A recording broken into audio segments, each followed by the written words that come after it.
Welcome to today's Mampara of the Day. And today's Mampara of the Day, I'm looking at the lower level Mamparadom of a pyramid scheme of Mamparadom that I'm pretty sure the thumbnail of this video will give you a clear indication of who is sitting at the head of this particular pyramid.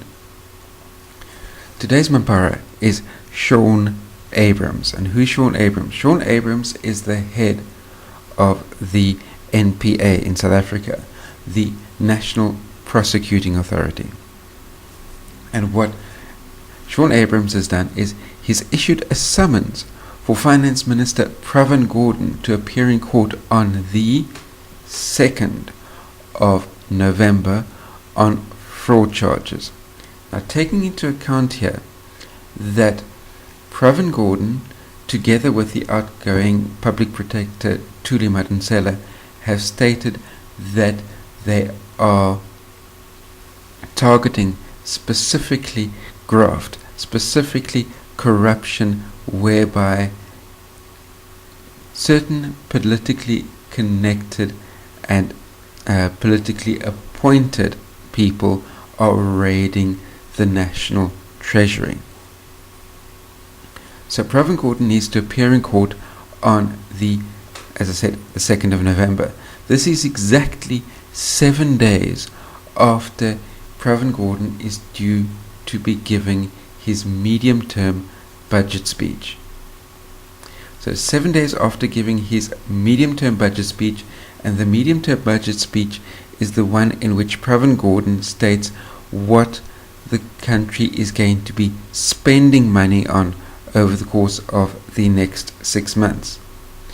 The February budget speech is more about how the government is going to be collecting money and the initial allocation of money, and then the medium-term budget speech is normally about how the government is going to be allocating the fine-tuning the allocation of money over the remaining 6 months. So 7 days after giving that speech, Pravin Gordhan is due to be appearing in court 2nd of November on fraud charges.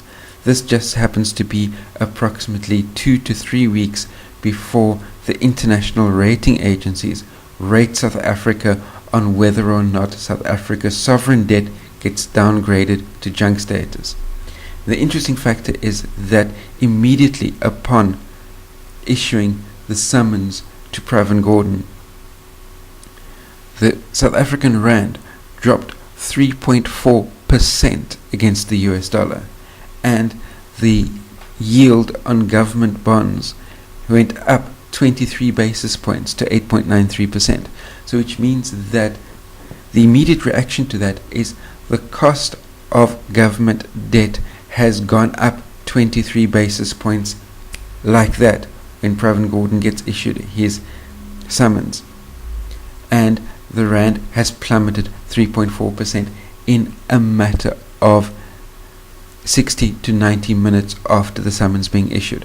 So the important factor here is Pravin Gordhan, together with Thuli Madonsela, are trying to stop the flow of corruption.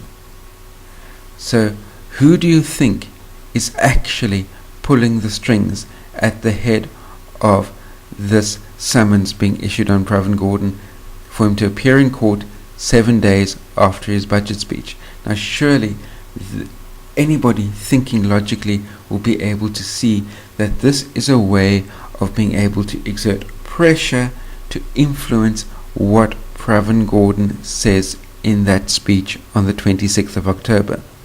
So now we'll have to wait and see to what extent Pravin Gordhan holds true to his values, and to what extent he maybe capitulates to the pressure being put on him on a political level as far as this summons to appear in court is concerned. We'll have to wait and see how that plays itself out. But you let me know in the comment section down below whether you agree with me as far as who is at the head of the strings that are being pulled, that are influencing the summons being issued on Pravin Gordhan. As well as that, post any comments, questions, criticisms that you may have down below. Share this amongst your friends. thumbs up if you agree with me as far as who's at the head of this conspiracy. And last but by no means least, remember, if you're new to my channel, hit the subscribe button that's down there, and until the two of us meet again, try not to get yourselves lost or killed, and I'll see you tomorrow.